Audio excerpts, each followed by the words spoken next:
नमस्कार दोस्तों, तूली the blogger में आप सबका फिर से स्वागत है। दोस्तों आज की इस वीडियो में मैं आप लोगों को बताने वाली हूँ कि दीपावली के दिन आप लोगों को क्या क्या उपाय करना चाहिए जिससे पूरे जीवन तक या फिर पूरे साल तक आप अगर इन रिचुअल्स को मेंटेन करते हैं तो आपके जीवन में बरकत होनी ही होनी है। धन से जुड़ी हुई समस्या का समाधान होना है। कर्ज से लिप्त है तो वो कर्ज समाप्त होगा। अगर कहीं पर आपका धन अटक चुका है वहां से निकल आएगा। जी हाँ, मैं बता रही हूँ, लेकिन ये जो बता रही हूँ ना, इसे सिर्फ एक दिन नहीं करना है, खास दिन से शुरुआत भी कर देनी है। तो वो सारी चीजें आज के इस वीडियो में, लेकिन हमेशा की तरह आगे बढ़ने से पहले चैनल को सब्सक्राइब कीजिए, बेल बटन को दबाइए। वीडियोस अच्छी लगती है तो लाइक शेयर और कमेंट करना बिल्कुल भी मत भूलिए। आगे बढ़ते हैं दोस्तों। दीपावली के दिन भगवान गणपति की पूजा होती है, साथ में माता लक्ष्मी की पूजा होती है। और इस समय खास तौर पर कुछ विशेष उपाय आपके घर में बहुत सारी बरकत लेकर आती है। तो करने के लिए जो आप लोगों को करना है कि दीपावली की शाम को ही आप लोगों को ये सारे उपाय करने हैं। तो सबसे पहले तो दिया प्रज्वलित करना है, क्योंकि मिट्टी का दिया बहुत शुभ होता है। इस समय में खास तौर पर मिट्टी का दिया जरूर जलाइए। आप इसमें तिल का तेल, सरसों का तेल या फिर घी का तेल उपयोग में ला सकते हैं। बहुत सुंदर से अपने मेन एंट्रांस डोर को सजाइए और साथ में इन उपायों को कीजिए।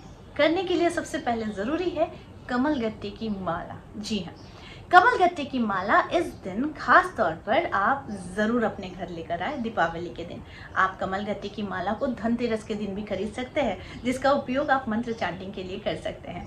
तो कमल गट्टे की माला से किया गया मंत्र अगर आप करते हैं जाप, तो आप देखेंगे आपके जीवन में धन से जुड़ी हुई समस्या धीरे धीरे समाप्त होने लगती है। इंसान निर्धन नहीं रहता है। ठीक है, तो इसीलिए कमल गट्टे की माला से मंत्रों का जाप जरूरी हो जाता है। इस दिन मखाने की खीर जरूर चढ़ाइए माता लक्ष्मी को। मखाने की खीर अगर आप चढ़ाते हैं तो माँ कमल वासिनी बहुत खुश होती है और साथ में धन से जुड़ी हुई, कर्ज से जुड़ी हुई समस्याओं को समाप्त करती है। इस दिन आप माता लक्ष्मी के सामने घी का दिया भी जरूर जलाइए। कपूर और लौंग जरूर जलाइए इस दिन, खास तौर पर मेन एंट्रेंस डोर पर और आपके घर के अंदर भी। ठीक है, इसके बाद आप लोगों को करना है बे लीफ की टेक्निक। जी हाँ, बे लीफ की टेक्निक तो मस्ट है, मत भूलना करना। यानी बे लीफ की टेक्निक, इस दिन आप अपने इच्छाओं को, आप अपने जो भी आपकी मन की इच्छाएं हैं या फिर आप जो भी पैसा पाना चाहते हैं या फिर आपको लगता है, तो वो आप लिखिए। आप बिना सोचकर कि ऐसा होता नहीं है, ये नहीं है, नेगेटिव सोचे बिना आप बे लीव्स पर आप अपने अमाउंट को लिखिए। डॉलर का साइन बनाइए और उसमें आप कुछ भी लिख सकते हैं, 1000 या फिर 10,000 जो भी है। ऐसा मत सोचिए, शर्म मत करो। भगवान के आगे आप हाथ फैला रहे हो, यूनिवर्स के आगे हाथ फैला रहे हो, तो आप लिख लो। आप अपने मन के मालिक हो, आप कुछ भी लिख सकते हो। आपको सोच की अनलिमिटेड सोच है अगर आपके अंदर, अनलिमिटेड ड्रीम्स है अगर आपके अंदर, तो आप डेली पर लिख दो ना। कौन देखने जा रहा है, लिखो ना भैया, पूरा जरूर होगा। ठीक है, तो जरूर लिखना बे लीफ पर। उसके बाद संध्या के समय में अपनी विश को बोलकर अच्छे से उससे चार्ज करके आपको उसे जला देना है और फिर बाहर को फू करके उड़ा देना है। ठीक है, बिल्कुल करके देखो, बहुतों को रिजल्ट मिला है भैया। ये सारी चीजें जो होती है वो एनर्जी काम करती है और आपके बिलीफ सिस्टम के साथ काम करती है। अगर आपको विश्वास ही नहीं है किसी चीज पर तो फिर क्या अंधा क्या कोना, सभी समान है। तो बिलीफ सिस्टम के साथ काम करो, विश्वास के साथ काम करो, हर कुछ होगा। पॉसिबिलिटीज बढ़ जाती है। क्यों इंसान पूजा पाठ करने के बाद ज़्यादा पॉजिटिव हो जाता है? क्योंकि उसके साथ उसका बिलीफ सिस्टम काम करता है। ठीक है, विश्वास के साथ किया गया कोई भी कार्य कभी भी आपको पीछे नहीं हटाता, कि आपकी हर इच्छाओं को पूर्ण करने में सहायता प्राप्त करती है। ठीक है, तो इसलिए इस दिन जरूर कीजिएगा।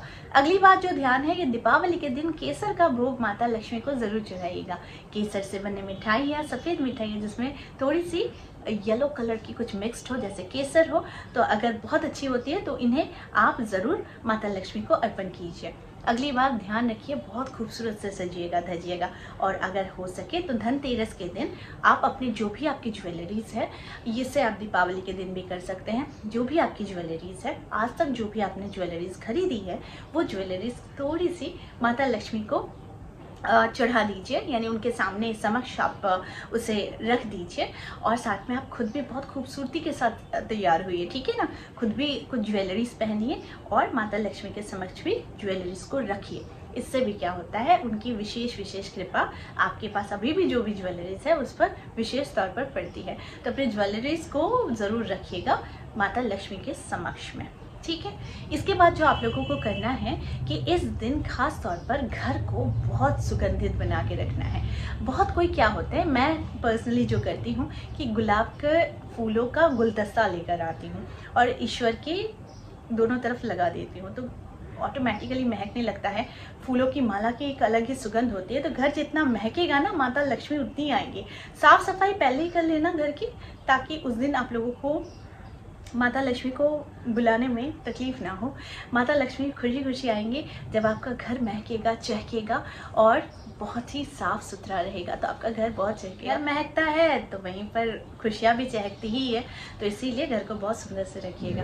अगर आप खुद भी उस दिन मखाने का भोग लगाकर, वो भोग अगर खुद खाते, यानी मखाने का खीर होता है ना, उससे अगर माता लक्ष्मी को चढ़ाते हैं और उसके बाद चढ़ाने के बाद आफ्टर पूजा आप इस खीर को घर के सारे सदस्यों को देते हैं, आप खुद खाते हैं, तो इससे भी निर्धनता दूर होती है। अगली बात जो है, श्री सूक्त का पाठ जरूर कीजिएगा। श्री सूक्त एक कमाल का होता है, जो भी इंसान इसे पाठ करता है, जो भी इंसान सुनता है, उसके घर से निर्धनता कोसों दूर चली जाती है। ठीक है, सोर्स ऑफ इनकम बढ़ता है और धन का आगमन होता है। तो ये सारी चीज़ें दीपावली के दिन करना मत भूलिएगा, क्योंकि मैं हूँ ही आप लोगों को गाइड करने के लिए और मेरी गाइडेंस है। आई होप आप लोगों का अच्छा ही होता है। तो आज के लिए बस इतना ही, फिर मिलेंगे एक नए टॉपिक के साथ। तब तक के लिए आप सबको मेरा प्यार भरा नमस्कार।